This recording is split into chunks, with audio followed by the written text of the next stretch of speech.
Donc on est dans un aéroport et on parlait de voyage. Je me suis dit que ça pourrait être assez intéressant pour commencer de parler un peu, parce que Buren a écrit ce texte dans les, que je viens de relire sur la post-studio practice, non, sur cette idée.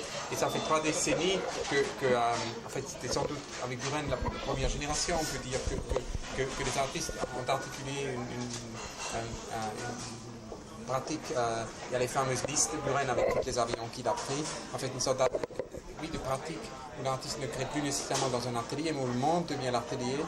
Et je me suis demandé si tu pouvais peut-être commencer, puisqu'on est dans un aéroport, à parler un peu de ça et du meaning, de la signification de ça aujourd'hui. Je veux dire, 3 décennies après, où c'est encore plus quotidien d'une certaine façon et où ta pratique vraiment s'articule à travers les encres. Ah oui, absolument, c'est fantastique de trouver cette location de croisement hasardeux, de parler ce problème de voyage en fait. C'est vrai que récemment, justement, j'ai réalisé une interview avec Daniel Buren et on avait parlé de problèmes de voyage, de problèmes de lieux, de place, de réinterprétation de l'œuvre d'art dans différents contextes, etc. Donc, c'est vrai que la génération de Daniel Buren, à mon avis, c'est par nécessité de leur concept de travail, hein, c'est leur engagement dans leur logique pratiquement absolue, surtout dans le cas de Daniel Buren, de voyager, d'intervenir dans tous les lieux différents, etc. Mais notre génération, c'est vrai qu'après 3 décennies, nous avons tout l'objectif ou de pression presque pour voyager, pour une sorte de rencontre entre les différents contextes culturels, entre différents artistes, différentes langues. Quelquefois, on rencontre des gens qu'on ne comprend pas la langue, mais avec le travail, avec les gestes, on comprend. Donc, je crois que notre génération, on est dans une phase où on rencontre une globalisation, on rencontre une décentralisation incroyable, mais aussi, surtout, on rencontre au Japon, maintenant à Osaka, je crois que ce genre de contexte dans lequel tellement ouvert maintenant et envie de prendre une importance par rapport à la globalisation, profite de cette situation de globalisation, même s'il y a beaucoup de choses même négatives ou pas très convenables pour chaque coin du monde, mais tout le monde voudrait jouer un rôle. À mon avis, je peux prendre comme ça. On va le mettre ici, ça tient, je pense. C'est parfait. C'est parfait. Et donc, on mange d'abord, je sais pas. Tout en même temps, non? Ah ouais. Tout en même temps. Tout en même temps. Oui. Donc, cette nouvelle situation, à mon avis, moi, je conclus, c'est pas au fond notre concept. Ah. Voilà. Ah oui. C'est pas notre concept qui nous pousse de voyager. Peut-être on mange d'abord. Oui, on mange d'abord. On mange d'abord. Sinon,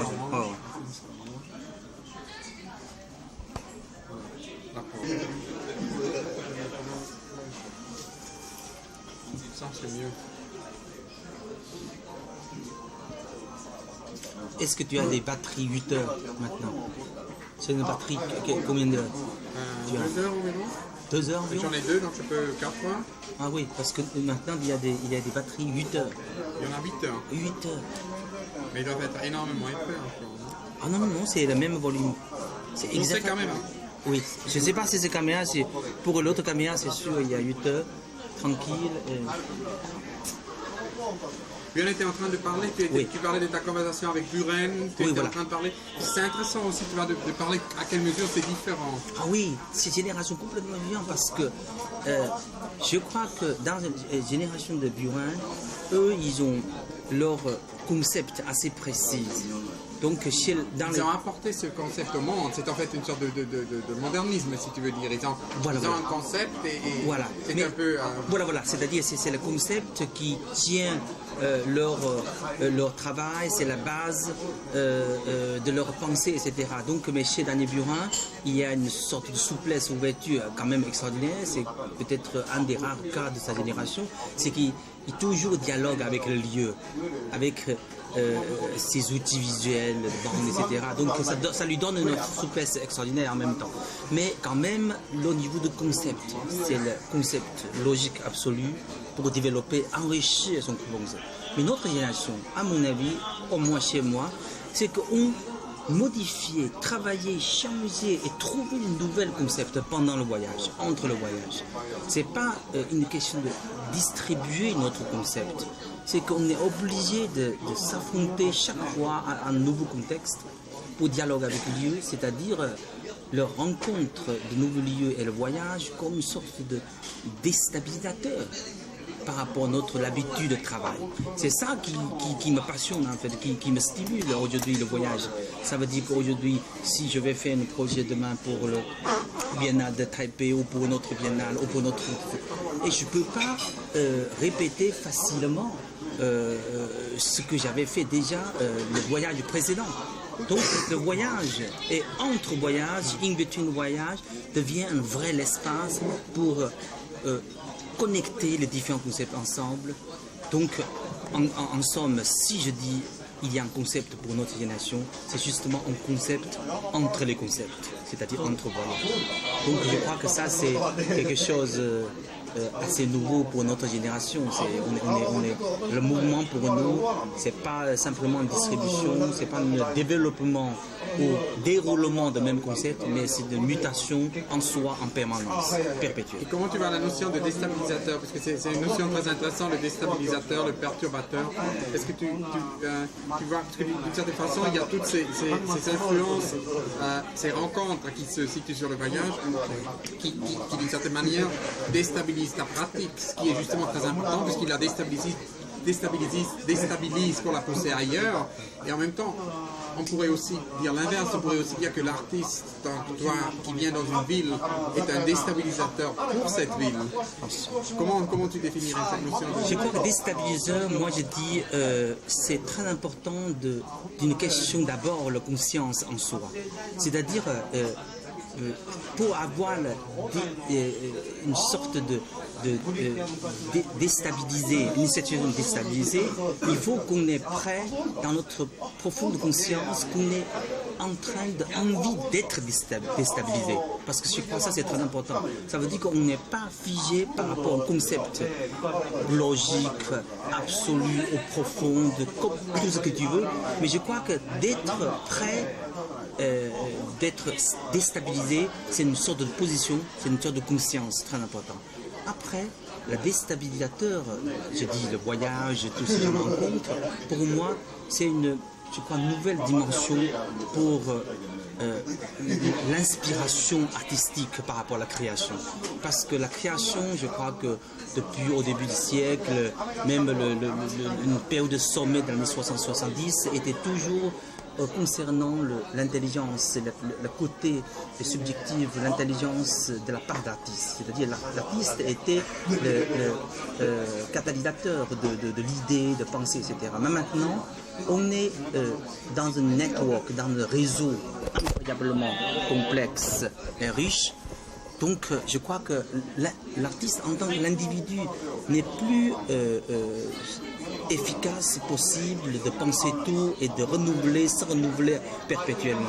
Donc ma position, mon intérêt d'être déstabilisé justement dans le sens où on doit ramasser, on doit récolter, on doit accumuler toute notre expérience avec les différents lieux, etc. Donc en ce moment-là, moi récemment, il y a 3 ans, je trouve un thème qui dit le trans l'expérience. Ça veut dire l'artiste, on est trans l'expérience. Voilà, trans l'expérience. Ça veut dire il y a double croisement. Premier croisement, c'est entre mes propres expériences anciennes et nouveaux. Et deuxième croisement, c'est mes propres expériences avec les expériences des autres, tous les autres, y compris Et les Occidentaux, par exemple, moi je vis en France depuis 15 ans, mais chaque fois, si je rencontre une nouvelle personne en France, je considère encore, c'est tout à fait nouveau. Comme si c'était la première fois que j'ai rencontré quelque chose. Je crois qu'on ne doit jamais considérer quelque chose dans la dimension ou une sorte d'état figé. Et c'est ça l'intérêt aujourd'hui d'être mouvant partout. Et en Chine, on dit, quand les arbres bougent, ils meurent. Quand l'homme bouge, vivant. Donc l'homme, il faut l'homme. Mais ça c'est intéressant puisque tu parles de l'arbre. En fait, ce paradoxe de vitesse et d'accélération et de lenteur est une chose que je voulais te demander. Parce que récemment j'ai parlé avec Koolhaas, avec Rem Koolhaas, et il m'a parlé, tu vois, de ce paradoxe en tant qu'architecte, que d'un côté, les choses se sont vraiment énormément accélérées ces dernières années, que quand lui il a étudié le niveau de construction et la vitesse de construction en Chine il y a quelques années, il a analysé que justement des étudiants dans un après-midi dessinent un gratte-ciel qui après se construit en un mois. C'est une accélération dans l'architecture inconnue jusqu'à présent à l'Occident. Et il dit 5 ans après aux États-Unis et en Europe, c'est la même chose. Et il n'aurait jamais pu s'imaginer, tu vois, et c'est extrêmement intéressant que par rapport à la pratique d'art, il y a quand même aussi une similaire accélération, je veux dire. Encore il y a quelques années, en fait on peut dire quand Buren a fait cette liste, avec où il est, en fait je sais pas, pendant plusieurs mois, dans toutes les destinations, c'était une énorme exception. Il y avait peut-être 5 artistes, mais aujourd'hui, on pourrait dire ça, tu vois, pour tous les artistes qui travaillent internationalement, ils ont ce genre d'activité très prolifique dans différents pays. Donc il y a une incroyable accélération par rapport à ça. Et je voulais te poser ces questions. Comment tu définiras pour toi cette sorte de relation entre lenteur, redécouvrir une lenteur, et accélération? Comment c'est comme une négociation d'une certaine façon. Absolument. Je crois que tu as touché 2 mots aujourd'hui très importants. C'est la lenteur, ralentissement et la vitesse, accélération. Moi, je dis, après l'idée de trans-l'expérience, c'est-à-dire comment un artiste qui vient de positions marginales au début, surtout au début de mon séjour en France, maintenant après 15 ans, notamment derniers 5 ans, 10 ans, et je suis de plus en plus dans le centre du monde occidental, je dis l'art contemporain, etc. Donc maintenant, je suis en train de penser cette problématique de remarginalisation, c'est-à-dire, au fond, toi, quand tu voyages, tu es constamment une sorte de remarginalisation parce que tu quittes ton centre en tant que lieu de vivre, en tant que lieu de travail, en tant que lieu de position de connexion normale. Mais quand une fois tu voyages, tu deviens étranger, tu deviens marginalisé. Et c'est ça, je crois qu'une sorte de remarginalisation pour tout le monde. On est tous, une fois un Français, un Suisse, un Chinois rencontré au Japon, on est tous étrangers, on est tous émigrés. Donc dans ce cas-là, la position devient très intéressante, la rencontre. Donc, par rapport à lenteur et la vitesse, aujourd'hui, je crois que je vais travailler justement, trouver cette parallèle. Je crois que ce n'est pas une question d'extrême, soit refuser, soit accepter tout, soit refuser tout. Moi, récemment, j'ai développé une sorte de concept qui est la résidence, résonance et la résistance. 3 R. R, R, R. C'est-à-dire, résidence, en fait, on peut dire que si pendant un voyage, on séjournait dans une ville de 1 nuit jusqu'à 20 jours, comme tu veux, mais c'est tout à fait possible qu'on dit on séjournait quelque part, on participe au colloque, etc. Mais pourquoi je trouve cette résidence? Parce que résidence, à mon avis, c'est une sorte de position de s'entraîner. Ce n'est pas une question simplement de temps, mais s'entraîner dans le contexte local. Dans le contexte... Ça veut dire passer du temps. Voilà, passer du temps. Et aussi, toujours une question de conscience. Ça veut dire que c'est pas toi, tu parles ton propre travail, ton propre idée, ton propre œuvre précédente, etc. Mais c'est essayer d'apprendre la culture du lieu où tu es pendant de 24 heures jusqu'à 204 jours. Donc c'est une question de conscience, c'est une question de position, une nouvelle position par rapport au voyage. Donc ça c'est donc résonance, ça veut dire qu'à partir de ce point de s'ancrage, et donc essayer de raisonner, avoir un champ de l'écho avec la culture dans laquelle tu vis, même un petit moment, etc. Donc je crois que c'est aussi bien. Donc résistance, à mon avis, maintenant, si on dit un artiste, par exemple, comme moi, on dit tout au début, on peut jouer encore ou prendre vraiment cette position, je dis résister la culture occidentale, etc., etc., etc. Donc maintenant, comme on est dans aussi plein centre du monde occidental, comment avoir encore l'idée de résistance? Qu'est-ce que ça veut dire? Justement, je dis, après la résonance, on peut avoir une idée de résister de mono-influence de la culture occidentale. Je crois que c'est ça aujourd'hui, je trouve très intéressant. Si demain, je vais passer 3 semaines ou 4 semaines à l'Inde, et après-demain, je vais à Brésil, je viens de passer 6 semaines à Salvador Bahia pour participer au projet de François Morin, travaillant avec les enfants de la rue, etc. Tout ce genre de projet, vraiment, non seulement on est déstabilisé, mais aussi on est loin de l'influence. Je dis l'influence de la culture occidentale, parce que, au fond, la génération de moi, l'artiste chinois provient de la Chine, on était très très influencé par 2 cultures. Une culture, c'est notre propre culture, c'est-à-dire tout ce qui est traditionnel, le fondement de ma propre culture, taoïsme, confucianisme, tout ça, I Ching, tout ça. Mais notre côté, c'est la culture occidentale. Ça, c'est évident et il n'y a pas de doute.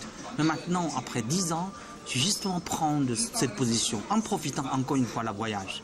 C'est-à-dire essayer de s'ancrer dans notre culture, apprendre même quelques phrases, acheter maximum de livres. Tu vois ce que je veux dire? C'est je crois qu'il y a 2 positions en Chine où on voit la situation stratégique. Première question, c'est qu'on dit on monte sur le sommet de montagne pour voir l'ensemble de montagnes et la situation. Tu reviens. Deuxième position, c'est que tu quittes la montagne pour voir la totalité de montagne. Je crois que ça, c'est une façon qui nous permettra de voir des choses à la fois générales, sans rentrer coincé dans le détail, trop de détails. Notre côté, c'est que voir la même chose, mais avec plusieurs points de vue.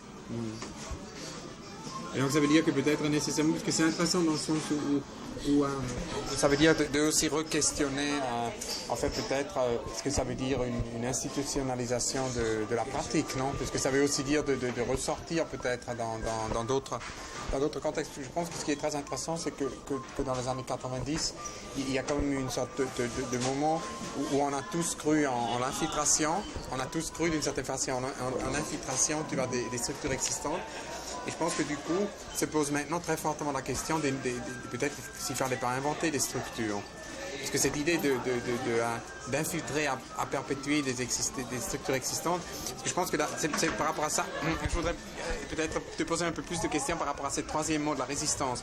Parce que González Torres, au début des années 90, disait toujours qu'il faut infiltrer des institutions, et c'est une forme de résistance d'infiltrer les institutions, les structures. Mais c'est une sorte de question que je pense intéressante. Si 10 ans après, cette infiltration est encore résistance, ou peut-être la résistance se délocalise, peut-être elle est ailleurs.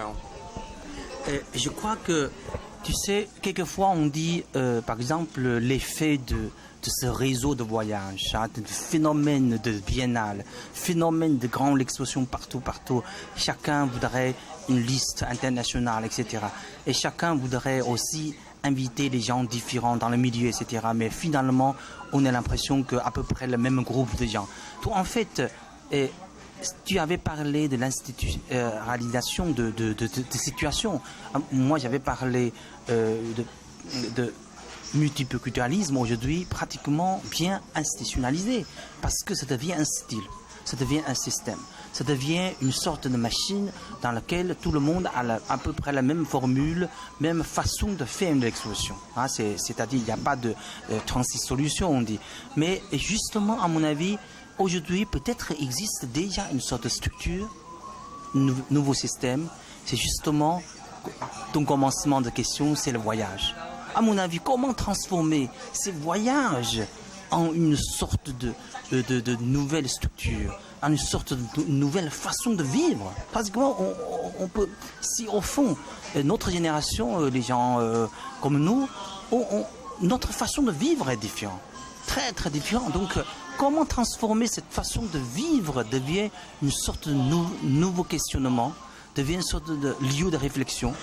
on parle beaucoup de in-between. En fait, la structure est déjà là. Donc, quelquefois, on dit le plan de métro, le plan de compagnie aérienne, c'est une sorte de réseau extraordinaire. C'est lié avec la notion aujourd'hui d'ordinateur, tout ça, le système email. C'est là, je trouve, une structure, pratiquement, il est là. Mais comment transformer, détourner ce réseau, ce système, comment dire, l'espace in-between pour questionner une nouvelle façon de faire l'art, faire l'exposition. Et je crois que j'avais parlé quelque chose avec Jean-Hugues Martin lorsque Catherine Franklin avait organisé cette colloque entre moi et Daniel Burin, Jean-Hugues Martin. J'avais parlé une chose, c'est que aujourd'hui, quand même, depuis Magistère, on parle beaucoup de multiculturalisme, grand expo, etc. avec les gens. Mais on parle presque trop de l'exposition. C'est-à-dire, ça devient une sorte de stratégie de trouver un nouveau titre, une nouvelle idée, une nouvelle façon de faire l'exposition. Mais l'artiste pris en otage presque, c'est-à-dire, si on est invité, on est content, on fait notre travail. Mais en fait, petit à petit, la question de création elle-même s'éloigne, le centre de débat. Donc aujourd'hui, à mon avis, c'est le moment, c'est le cas de redonner cette concentration, cette comment dire, efficacité redonnée à la création. Donc en ce moment-là, c'est pourquoi je dis résonance, résonance, la résistance, c'est que pour la création en tant qu'artiste, bien sûr, de mon point de vue. Mais ça, c'est très intéressant dans le sens où, en fait, si tu parles de l'exposition, parce qu'évidemment, on peut dire que peut-être c'est trop emphasized, c'est trop fixé avec la notion d'exposition. Mais c'est aussi une question comment on définit l'exposition, parce qu'au moment où l'exposition serait une trajectoire, on n'aurait pas ce problème. Le problème, c'est que quand même aussi les expositions restent des choses très très statiques. Les expositions, tu vois que, en fait, il y avait dans les années 60, si je pense à Siglaub, beaucoup de différentes façons de casser les règles du jeu, comment de faire une exposition. Il y avait dans les années 90 la même chose, on a essayé de revisiter certaines formules pour comment casser les règles du jeu. Mais ce qui est extrêmement intéressant, c'est que justement ces biennales qui maintenant émergent partout, et c'est absolument positif qu'il y a des biennales partout. Hein. En fait, c'est bien, je ne dis pas le contraire, mais ils sont quand même tous assez convenus. Ils sont assez tous dans une sorte de convention, tu vois, et ils ne cassent pas la règle du jeu. Donc au moment où on dirait que le voyage est plus important que l'arrivée, l'exposition pourrait être différente, peut-être. Peut-être c'est une question de comment décaler les règles. Mais ça rejoint un peu une discussion qu'on a eue tout au début par rapport à comment les expos peuvent articuler ça différemment, comment l'expo peut être le chemin. Bien sûr, bien sûr. Je crois qu'au fond, ce que je disais tout à l'heure, et on a mis trop d'énergie, trop de discussions sur l'exposition, justement parce qu'on a considéré, par rapport à la plupart des gens, que l'exposition, ça devient un système. À mon avis, une fois quelque chose devient systématique, une fois quelque chose devient comme une sorte de formule pour les gens, je crois que déjà, on doit trouver une autre solution. Donc c'est pourquoi je crois que l'exposition... ce que tu as organisé avec Robin Lou, c'était pour l'artiste tout au début, on était un peu déstabilisé, pour vrai dire, parce que c'est ça qui est intéressant. J'adore le malentendu et déstabilisation, parce que c'est lié avec la transgression de l'intérieur de ce noyau de l'artiste et les gens qui travaillent dans le milieu-là. Donc c'est pourquoi j'ai dit une exposition. Si une exposition, c'est pas une structure fixe, c'est pas un cadre fixe, donc ça pose bien sûr souvent le problème aux artistes. Mais par contre, je crois que c'est la contrainte, c'est le problème qui nous pousse à aller plus loin, qui nous pose des nouvelles questions en fait. Donc ce que j'avais comme contribution pour Citizen Move, 3 lieux, bon malheureusement dernier lieu j'étais pas là, mais 2 lieux, ce que j'avais vécu, la situation complètement différente. La sculpture a évolué, c'était quelque chose qui était, en fait, c'était pas une pièce, mais c'était une sorte de pièce en évolution. Oui, mais je parle, tu sais, l'individu en tant qu'énergie, l'œuvre d'art en tant que l'énergie. Mais maintenant, je trouve, peut-être on est dans une autre phrase, parler de synergie. Tu vois, c'est la synergie qui devient, à mon avis, plus intéressant, plus important dans notre conscience de faire l'expression, de faire l'art.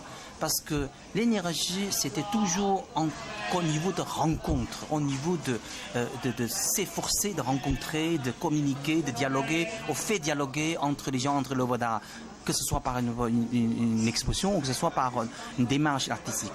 Mais je crois que synergie, c'est justement, c'est un thème médical, bien sûr, mais c'est ça qui est... Médical. Synergie, c'est-à-dire, ce sont des énergies inhérentes, connectées ensemble entre les organes, qui en tant qu'énergie individuelle. Donc, à mon avis, c'est cette notion de réseau des multiples et collectives énergies ensemble, fonctionner qu'ensemble, c'est ça qui devient, à mon avis, aujourd'hui de plus en plus intéressant. Et ça, c'est d'ailleurs, ça me ramène à cette question si tu pouvais me parler de ce projet, tant grand projet, c'est de devenir médecin, puisque d'une certaine façon, je pense que ce qui est très intéressant, si on parle du chemin et pas du truc qui s'arrête, c'est qu'on peut en fait considérer toutes les expositions comme partie de ce chemin d'une certaine façon. Donc, ça serait intéressant peut-être que tu expliques ça un tout petit peu, ce qui est là, éclaircirait aussi cette métaphore médicale, oui. L'utilisation de la métaphore médicale. Justement, parce que moi, j'ai dit déjà, je suis un patient pendant 20 ans. Donc, pour un vieux sportif, souvent, il est fier de ses expériences, 20 ans de quel ou quel sport, accumulation de quelle expérience. Mais je crois qu'en Chine, on dit un vieux patient peut devenir un bon docteur, déjà, sans apprendre médecine. Donc moi, je dis au moins par rapport à ma maladie, je suis assez bon, je dis, par rapport à ma propre maladie et les maladies dans le même domaine. Mais mon projet pour devenir docteur, j'espère que dans 10 ans, et que justement, comment profiter tous les aspects de la vie elle-même. C'est-à-dire, si je dis avant, la l'expérience était encore au niveau de l'expérience, c'est-à-dire tu es conscient, tu essaies de classer ou faire rencontre tes propres séances. Mais ce projet de docteur, c'est-à-dire je ne peux plus consciemment séparer la vie et l'art. Et donc c'est ça, je crois, qui me passionne parce que en tant que patient, tu es conscient de prendre médicaments tous les matins. Un grand... et donc cette chose-là, je crois, me garde toujours une tête relativement froide, même si on dit on a certains succès, on a beaucoup d'invitations, etc. Mais c'est l'effet de prendre tous les matins des médicaments, ça me refroidit un peu la fière et ça me donne justement l'énergie qui est une sorte de synergie, à mon avis, maintenant, entre le voyage, entre différentes invitations. Et c'est le chemin, ce qui est très intéressant, que c'est un chemin, en fait. C'est très... Oui, c'est le chemin chronologiquement dans le sens de l'envers. Sorry, sans mentir. Chimie, tu peux demander. Tu parles. Non. Chimie, tu parles. Et donc, c'est là, je trouve, c'est chronologiquement parlant, c'est une logique en un sens de l'envers. Il y a 20 ans, je n'avais pas pensé qu'être malade peut être quelque chose d'important pour moi, que ce soit pour la pratique ou pour la pensée. Aujourd'hui, dans le cours de logique, c'était une telle logique naturelle chez moi, à la fois physique et mentale. Donc aujourd'hui, je développe le projet de devenir docteur. Je crois, avant, j'avais toujours pensé que le fait d'apprendre comment soigner moi-même, comment soigner les gens un jour, est un processus intéressant. Mais aujourd'hui, je dis, comme je suis patient, en même temps, et donc pourquoi pas le fait d'être soigné aussi comme un processus créatrice. Donc ça, alors là, moi j'ai dit, je vais profiter maximum de voyages partout et je vais trouver des docteurs non officiels, des docteurs, même on dit les sorciers de partout, etc., pour être soigné en tant qu'une expérience importante, artistique. Donc je crois que le fait d'embarquer sur un projet comme ça, c'est peut-être un jour une sorte de meilleure synthèse par rapport à mon chemin, ma façon de faire là et de vivre. Ouais. Donc on peut dire que c'est en fait ça le grand projet. Ça c'est le grand projet. Peut-être ça c'est le ficelle qui va tisser tout. Tu vois, regrouper tout mon travail ensemble, peut-être. Et je voudrais aussi c'est une question que je pose toujours dans les interviews, c'est la seule question standard. Autrement, les questions sont que tu as contextuel ou situatif ou lié à une personne spécifique, mais il y a une question qui émerge toujours si je parle avec un scientifique, avec un architecte, avec un artiste. C'est la fameuse question du projet non réalisé. Et je voulais te demander si tu peux me parler d'un projet non réalisé, peut-être utopique, peut-être pas utopique, peut-être une utopie concrète que tu aurais envie de réaliser à ce moment même. Donc à 11h40, à Osaka, le mois de mars de l'an 2000. Mais le projet, comment dire, non réalisé, pour moi, c'est peut-être une sorte de rêve de future réalisation. Je crois que le plus grand projet non réalisé, c'est justement peut-être ce projet de docteur, à mon avis, parce que c'est un projet pas évident. C'est un projet pas évident du tout, parce que mon rêve, ce projet non réalisé, c'est qu'un jour, à Paris, devant mon atelier, ce sera un panneau Dr. Chen. Là, c'est ça le projet. Et le projet serait donc d'avoir le panneau et d'avoir un cabinet, le cabinet du docteur. Voilà, la cabinet du Dr. Chen. Et puis en ce moment-là, on verra. Si tu as des problèmes de santé, on verra. Mais ce qui est intéressant par rapport à ces questions, c'est aussi, puisque je pense que tu as la notion de la tu parlais de transculture et trans-expérience, transculture. Je pense qu'il y a aussi par rapport à ça la question de la transdisciplinarité que je voulais évoquer et te poser comme question, parce que je pense qu'on a beaucoup parlé ces dernières années de multiculturalisme, de transculturalisme. On a beaucoup parlé de la notion d'in-between, de la notion espace entre-temps par rapport aux cultures, mais on a parlé beaucoup trop peu de cette notion entre par rapport aux disciplines. Et qu'en fin de compte, le monde de l'art est devenu un lieu assez isolé, comme le monde de l'architecture, comme le monde de la médecine, comme le monde... Et c'est d'ailleurs très intéressant que justement dans la médecine est un des endroits le plus où on est victime de cette manque d'interdisciplinarité. Que si tu vas voir un médecin, le médecin traite uniquement un symptôme, mais s'en fout de tout le reste. Et justement, la médecine ne parle plus de ces synergies. La médecine a oublié très souvent ces synergies, mais l'art aussi a oublié cette sorte de synergie. Donc je voulais te poser ces questions un peu en général. Comment tu vois puisque moi je vois une réelle urgence par rapport à ça, mais si toi tu la vois aussi, et de quelle façon ta pratique insiste sur ces interdisciplinarités ou plutôt transdisciplinarité, puisque l'interdisciplinarité accepte en fait les frontières, tandis que la transdisciplinarité irait au-delà. Oui, donc je crois que c'est un domaine, c'est un point assez important justement aujourd'hui par rapport à une façon de vivre si variée, si incerte. Et on a une certaine incertitude de notre façon de vivre aujourd'hui. Et c'est pas simplement, à mon avis, une question de bouger, d'être envoyé partout. Je crois que l'incertitude devient quelque chose de très intéressant, comme une sorte d'interrogation perpétuelle pour nous tous. Donc, par rapport à la discipline, cette question, moi j'ai dit, dans mon propre intérêt de faire l'art, jusqu'à aujourd'hui, je fais une sorte de chronologie, si je dis à partir de 90, je commence à faire mon exposition personnelle, démarrer dans le monde occidental, après un peu partout. Quelle était ta première exposition? Mon première exposition était organisée, l'expo personnelle était organisée par une sorte de société qui est complètement maintenant disparue et qui voudrait lier les relations entre l'artiste et l'entreprise.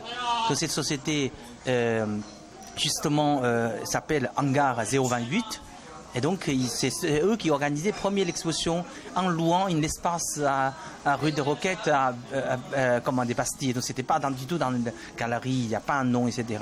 Donc en même temps, cette première exposition était l'exposition Fetawe avait organisé Chine demain pour hier, à Pourrières en France. Voilà. Donc en fait, depuis en ce moment-là, moi je travaille. D'un côté, les gens me connaissent, tiens, il fait des grandes installations. En même temps, j'ai une conscience, une souci, c'est mon propre intérêt par rapport à l'urbanisme et l'architecture, parce que c'était dans le cadre de réflexion, le rapport et la relation entre l'homme, la nature et la société de la consommation. Donc c'est le rapport entre trois éléments. Donc troisième chose, c'est justement aujourd'hui on vient de parler de médecine par rapport à mon propre problème en fait.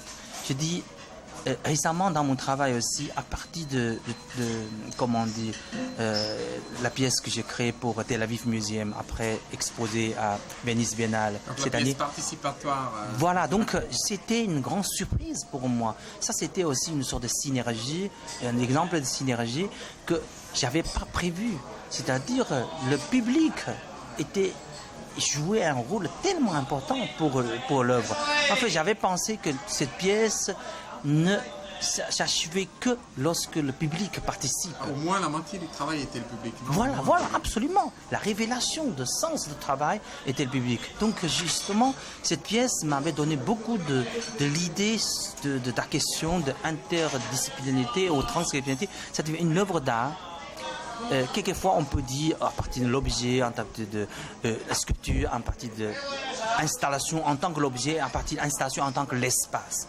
Donc si cette pièce était non seulement l'objet, l'installation, l'espace, mais aussi devient un instrument musical qu'il faut que les gens jouent. Et c'est pas l'orchestre, c'est pas moi qui joue, mais c'est le public. Donc du coup, il dépasse l'idée d'installation par rapport au lieu lui-même, parce que ça devient une sorte de l'expérience avec le public.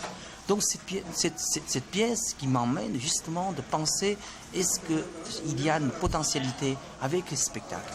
Il y a une potentialité avec l'enregistrement de ce genre de l'action de public, c'est-à-dire est-ce qu'il y a une sorte de façon de faire des vidéos, mais sans en tant que vidéo indépendant, les pièces vidéo indépendantes. Donc ça, c'est toute une sorte de nouvelle série de questions pour moi, de penser cette problématique interdisciplinaire. Mais je crois qu'il y a une autre chose, c'est que interdisciplinaire, c'est non seulement... Tu veux dire interdisciplinarité non seulement par rapport à l'artiste, mais par rapport au public, donc. Voilà. C'est par rapport au public. C'est par rapport à la puissance et les potentialités que le public peut amener sur l'art. C'est leur façon d'interpréter, réinterpréter ce qu'ils ont vu, ce qui nous touche, etc. Par exemple, à Tel Aviv, je me rappelle, les gens avaient cassé tous les bâtons, y compris les bâtons policiers. Mais ce sont des bâtons quand même, les bois, des chaînes très forts, mais ils ont cassé d'une manière, en fait, ils interprètent de leur propre manière. Je crois que c'est ça. L'interdisciplinaire, c'est pas des catégories ensemble, différentes catégories ensemble. En fait, justement, ça revient même mot synergie, à mon avis. Interdisciplinarité, c'est les synergies qui dégagent une sorte de puissance. Et en parlant de Venise, pour rendre un peu l'actualité par rapport à tes travaux en ce moment, sur quelle installation tu travailles maintenant? Est-ce qu'il y a des nouvelles grandes installations que tu prépares? Puisque Venise et Tel Aviv, ça c'est donc une installation récente, très participatoire, mais dans quelle direction vont tes installations maintenant? Peut-être c'est intéressant que tu parles un peu du moment maintenant. Oui, donc en fait, cette année, je commence pour moi, c'est très important, chaque année, montre une ou deux grandes installations. Que ce soit, on peut transporter ou non. Par exemple, à l'Albi, c'est un centre un peu marginalisé, c'est dans une petite ville à l'Albi, mais ils ont un lieu extraordinaire. C'est un ancien moulin albivois, et c'était l'espace complètement inondable. Donc la première fois, quand j'ai visité l'espace était pratiquement sous l'eau. Une installation de, Michel François était coincé sur la porte parce que sa sculpture était flottée par l'inondation de l'eau et coincée sur la porte. Donc cette mémoire qui m'emmène à quelque chose d'extraordinaire, quelle est la force de l'eau, en fait, c'est la nature en tant que catastrophe, mais en même temps une sorte de nettoyage, purification pour le milieu de l'art, comme ça, une violence comme ça. Personne, l'artiste, ne peut faire un travail pareil. Donc cette fois-ci, je vais faire une grande installation qui s'appelle Jardin Labois. Justement, en gardant ces mémoires, j'ai introduit 11 lits, qui est le chiffre correspond à nos organes humains, l'intérieur. C'est-à-dire, on a 11 organes en principe. Donc, ces 11 lits étaient transformés comme des grands bassins. C'est-à-dire, à l'intérieur de lit, j'ai construit un bassin en métal dans lequel tous albivois amènent leurs objets, tous. Et ce sera un système de lavage de rideaux de l'eau et qui coule dans chaque lit Et comme je profite de cet espace qui avait déjà des trous, système d'être inondé et évacuer l'eau, etc. sur le... Donc même après la rénovation, je propose un projet qui va renettoyer l'espace. En fait, toute l'eau va émerger naturellement comme ça de chaque bassin. Ce sera l'eau partout dans l'espace, mais il va bien sûr filtrer à travers le caillou au sol. Donc ça c'est une exposition. Et deuxième exposition, je vais faire à Gamme à Turin, qui s'appelle Éloge de magie noire. C'est la Biennale de Turin Non, c'est pas Biennale de Turin. C'est en fait Turin, c'est la gamme Galerie Civica d'art contemporain. Oui. Ah, c'est le moderne et contemporain. C'est un musée qui a un programme de 8 expositions personnelles, une série. Donc j'étais invité et chacun a une expo personnelle. Donc je profite le contexte de Turin qui est un des triangles importants de magie noire. C'est le Turin, Prague et Lyon. Donc je considérais magie noire en tant qu'une sorte non officielle, non rationnelle, être toujours écrasé par le magie blanc qui est officiel, tout ça, etc. Je dis ce statut de magie noire est très proche de l'artiste, en fait, celui qui fait là. Donc je profite ça et fais une exposition dans le sens de questionner la statut de l'art, le statut d'artiste en tant que quelqu'un qui est une sorte de personne qui est pas officiel, qui est toujours un peu clandestin, etc., etc. Donc ça c'est l'autre expo. Je vais enchaîner dans la même logique. C'est à Zagreb. Ce sera une expo qui s'appelle 6 étapes de la vie. Donc après, l'idée tout de début, c'était pour questionner les 6 comportements d'êtres humains par rapport à Zagreb, par rapport Balkans, c'est berceau de conflits jusqu'à aujourd'hui, etc., etc. Donc je ne veux pas encore faire une expo pareille que Tel Aviv, mais questionner un nouvel aspect de ce genre de contexte. Toute cette exposition va être aussi liée avec tous ces soucis, préoccupations par rapport au comportement humain, etc. Voilà, donc j'ai l'impression que je ne peux pas dire plus parce qu'il faut voir l'expo, il faut réaliser. Oui, ça donne une idée, c'est formidable. Et est-ce qu'il y a des projets de livres? Puisque un autre aspect, puisqu'on est sur le chemin à Kitakyushu, tu as fait ce magnifique livre d'artiste. Et une chose dont on n'a pas encore parlé, c'est que depuis que je te connais, on parle toujours beaucoup de livres, de notions de livres. Et je me suis demandé, c'est que si tu pouvais peut-être parler un peu de l'importance des livres pour toi. Parce qu'il y a un rapport au livre qui va beaucoup au-delà de rapport juste de lire des livres. C'est quelque chose qui est comme un médium pour toi, non? Quelque chose comme un médium. Oui, je crois que le mot de médium, justement, c'est une sorte de colle. Hein. Pour moi, c'est une colle, c'est une jointe. Si on dit pour fabriquer une maison, on a besoin que le métal, briques, tous les possibles, mais justement pour moi, un livre, c'est un vis. C'est un système de vis, c'est un système de jointe, c'est un système de ciment, c'est un système de colle qui colle tous les morceaux, qui garde mémoire en tant que l'architecture. Et c'est quelque chose invisible dans l'architecture, tous ces matériaux, mais qui est très, très, très important. Je crois que si on arrive de réaliser dans notre vie une série de livres qui, justement, c'est pas la fondation du building, mais justement, c'est tous les jointures de building, ce sera déjà extraordinaire. Donc, j'espère qu'un jour, on peut faire un livre ensemble. Mais absolument. Et les livres, puisque tu utilisais en fait les livres comme ça, comment dirais-je, comme partie d'installation, mais est-ce que le livre comme médium, ça continue aussi à jouer un rôle ou moins, cette idée du... Mais en fait, moi... Quand même aussi, tu collectionnes des livres, non? Oh, bien sûr, j'ai un très grand volume de livres, j'adore les livres. Quel genre de livres tu collectionnes? Des livres d'artistes ou... Non, livres d'artistes, il y a un peu tout, c'est-à-dire les domaines, par exemple... quand j'étais en Chine, je crois que 5000 volumes de livres de beaucoup de disciplines, de philosophes, sociologues, psychologues, etc., esthétiques, jusqu'aux livres d'art. Et récemment, je crois que depuis 10 ans, je collectionne pas mal de livres de l'architecture et médecine maintenant, beaucoup médecine. Et j'ai récemment trouvé une médecine de pré-colombien, comment dire, à l'Amérique du Nord. C'est extraordinaire comme livre. Il parle le statut de non-séparation de médecine et l'art, etc. C'était tout à fait extraordinaire. Mais aussi, bien sûr, aujourd'hui, tous les urbanismes, etc. Mais par rapport, je dis, la remarginalisation, maintenant, je collectionne constamment, en profitant chaque voyage, des livres de culture des pays où j'ai passé. Donc je crois que ça, c'est une question très importante. Pour moi, c'est une sorte de nouvelle école qui va me donner plus de briques. Ça me permet de monter un étage plus sur ma propre fondation. Donc je crois que collectionner des livres, c'est quelque chose... je crois que le livre d'artiste va être une tout petite partie de l'ensemble de livres. C'est ça le rêve, en fait. C'est pas que je veux réaliser 50 livres dans ma vie. C'est un jour, c'est que les livres que nous allons réaliser, ça fait partie, c'est comme un goût d'eau dans l'ensemble de l'océan. C'est ça qui est intéressant. Donc, moi je dis, il y a deux façons de faire livre. Premier, c'est qu'on montre ce qu'on a déjà fait. Et deuxième façon, à mon avis, c'est plus important. C'est le catalogue. Ah voilà, c'est le catalogue.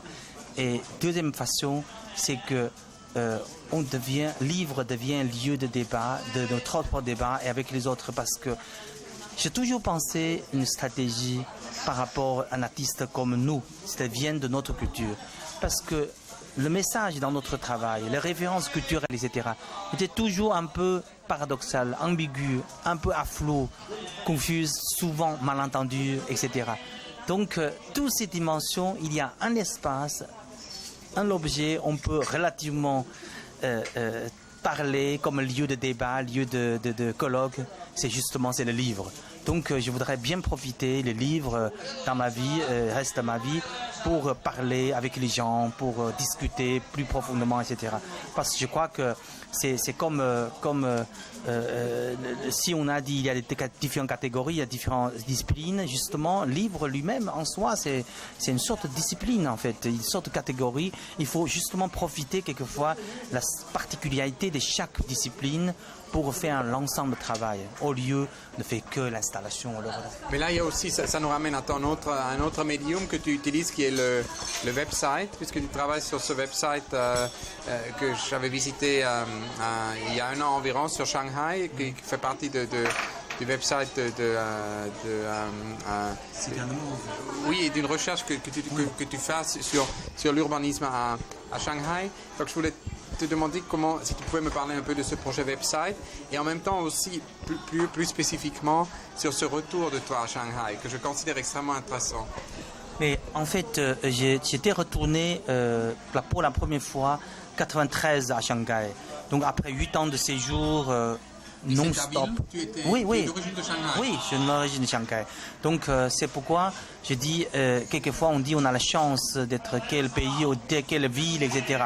Donc c'est pas une nostalgie, mais pour moi c'est un lieu extraordinaire pour ce que je pense, ce que je voudrais faire en fait. Parce que Shanghai pour moi est une ville qui est un grand laboratoire de tout, parce que c'est une ville d'immigrés en soi.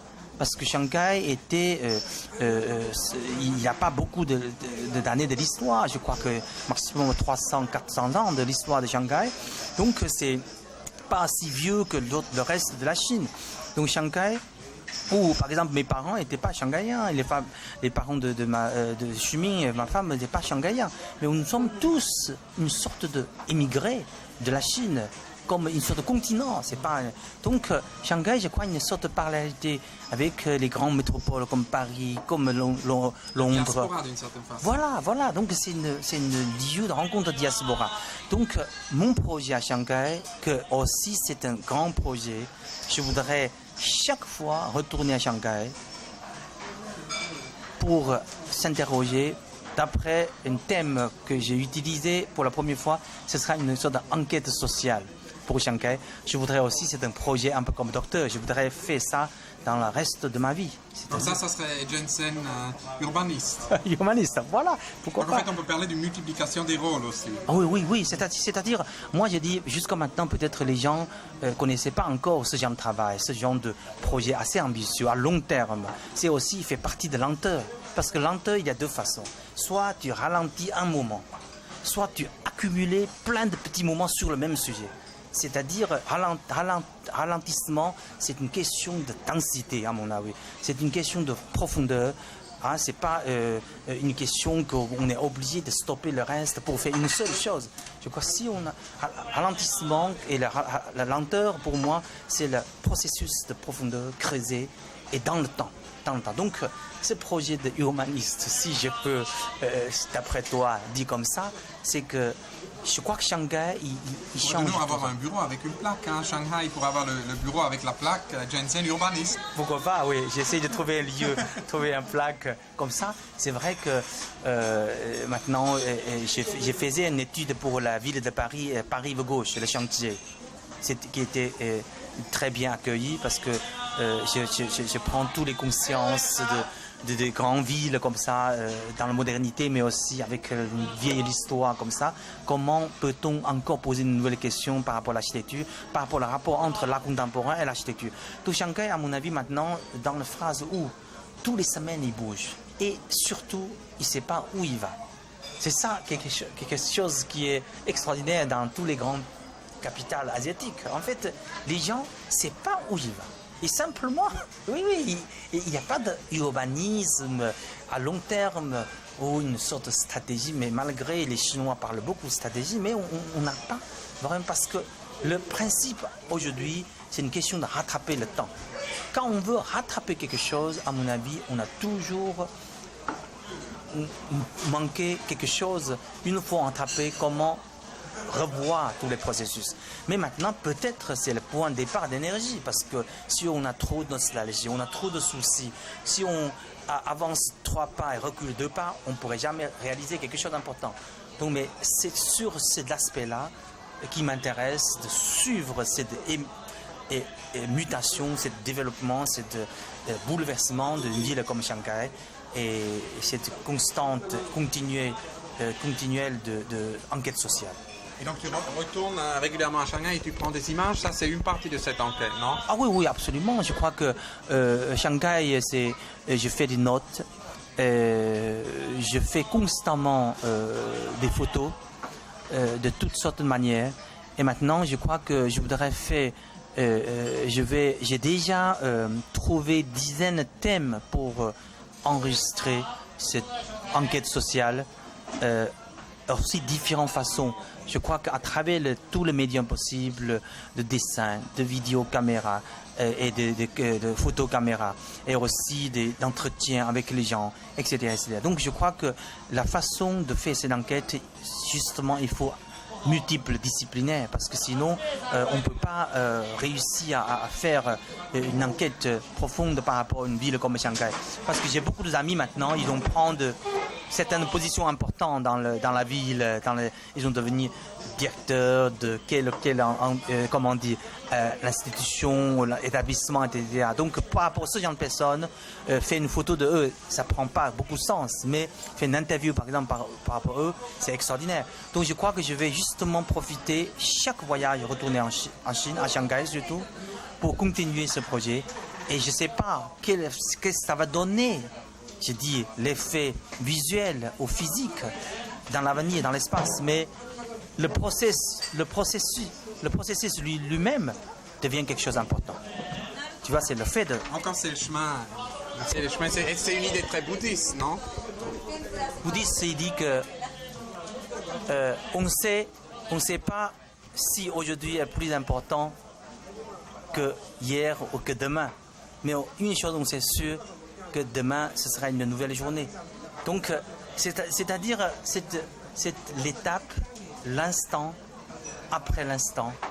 C'est l'accumulation de tous ces pas. Je crois que c'est là, on sent l'accumulation de l'énergie, de synergie. Et c'est là, je crois que c'est le noyau de bouddhiste. Donc, ce genre de travail, hein, ça devient quotidien, en fait. Ça devient quotidien. Écoute, c'est formidable.